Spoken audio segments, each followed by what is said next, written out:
बिस्मिल्लाहिर्रहमानिर्रहीम। कैलकुलस 2 में जो आज टॉपिक पढ़ेंगे वो है जी डेफिनेट इंटीग्रल। लास्ट हमने इनडेफिनेट इंटीग्रल पढ़ा है, अभी हम इसका जो सेकंड पार्ट है इंटीग्रेशन का वो हम शुरू करेंगे डेफिनेट इंटीग्रल, जिसकी डेफिनेशन और कुछ एग्जांपल्स और कुछ क्वेश्चंस करते हैं, जिससे उम्मीद है कि आपको इसकी अच्छी तरह समझ आ जाएगी। The integral of the form a to b f of x dx is called definite integral, where f of x is called integrand and a is called lower limit, b is called upper limit। इस type का जो integral है उसको हम definite integral कहते हैं। ये a है, इसको हम लोअर लिमिट कहते हैं और b को अपर लिमिट कहते हैं। अब ज्योमेट्रिकली इसका मतलब क्या है? ज्योमेट्रिकली जो डेफिनेट इंटीग्रल है वो आपको area under the curve find करने के लिए आप इस्तेमाल करते हैं। किसी भी कर्व के अंडर जब आप एरिया फाइंड करते हैं तो उसका सबसे जो बेस्ट मेथड है वो आप उसको इंटीग्रेट कर देते हैं जहाँ से जहाँ तक आपने, फॉर एग्जांपल आपने यहाँ से x equal to a to x equal to b यहाँ तक इसका एरिया कैलकुलेट करना है, तो आप इसको इस जो भी कर्व है इसको इंटीग्रेट कर देते हैं तो आपका जो है वो एरिया फाइंड हो जाता है। वैसे आप क्या करते थे कि जब area under the curve find करने के लिए इसको स्मॉल रेक्टेंगल्स में आप इसको कन्वर्ट कर लेते थे, नीचे जितना भी है इसके रेक्टेंगल्स बना लेते थे, इतना छोटे पार्ट्स में आप डिवाइड कर लेते थे कि ये मुकम्मल एक रेक्टेंगल बन जाता था। और जहाँ पे फॉर एग्जांपल ये इसको भी आप इतना मज़ीद छोटा कर लेते थे कि रेक्टेंगल्स बन जाता था, और तमाम रेक्टेंगल्स का आप एरिया फाइंड करने के बाद उनको ऐड कर लेते थे तो उसका एरिया आप फाइंड करते थे। लेकिन उसमें एरर ज़रूर आता था, चूँकि आप जितना मर्ज़ी छोटा पार्ट भी इसको डिवाइड कर लें तो कर्व्ड पाथ का जो है वो कोई ना कोई इसका एरर जो आ जाता है। इसका सबसे बेस्ट हल ये है कि आप डेफिनेट इंटीग्रल यूज़ करें। जो भी कर्व आपको गिवन है और जहाँ से जहाँ तक आप उसको का एरिया फाइंड करना चाहते हैं आप उसको डेफिनेट इंटीग्रल की मदद से सॉल्व कर सकते हैं। अच्छा, इसके कुछ प्रॉपर्टीज़ हैं और पहले इसका हम एक फंडामेंटल थ्योरम पढ़ते हैं ऑफ इंटीग्रल कैलकुलस के। Let f be a continuous function on this interval a b, closed interval a b, and there exists a differentiable function f such that df over dx equal to f of x, then a to b f of x dx equal to f of b minus f of a।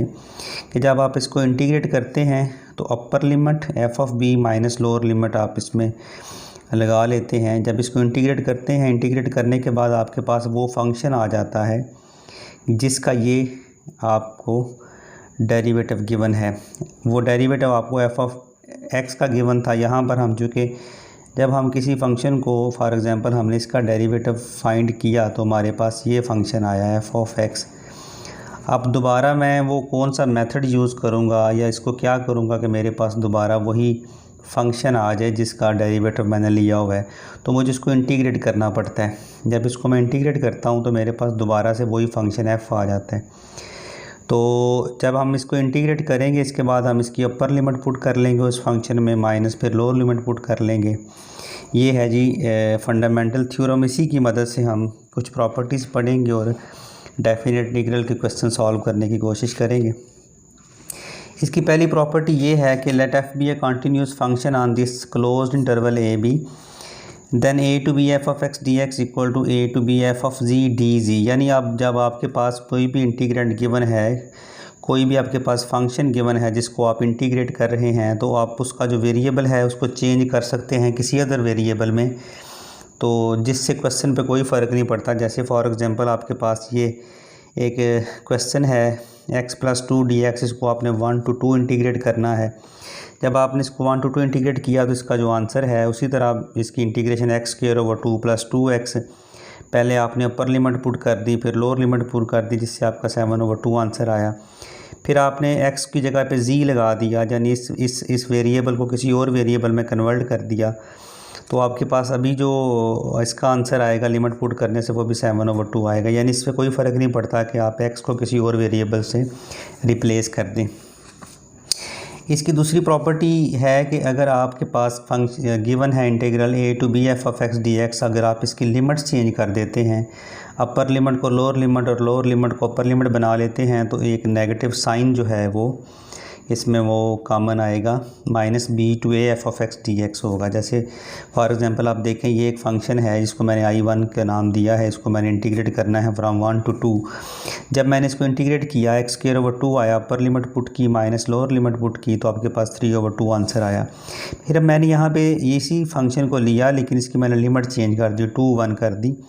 Lower limit अब यहाँ पे 2 है, upper limit 1 है, तो जब मैं इसको integrate करूँगा तो ये x²/2 और इसकी मैंने लिमिट पुट की, upper limit minus lower limit उसी फार्मूले के मुताबिक, तो ये -3/2 आंसर। यहाँ पे 3/2 है, यहाँ पे -3/2। इसका मतलब है कि 1/2 x dx का आंसर -2 to 1 x dx है, यानी a to b f of x dx equal to -b to a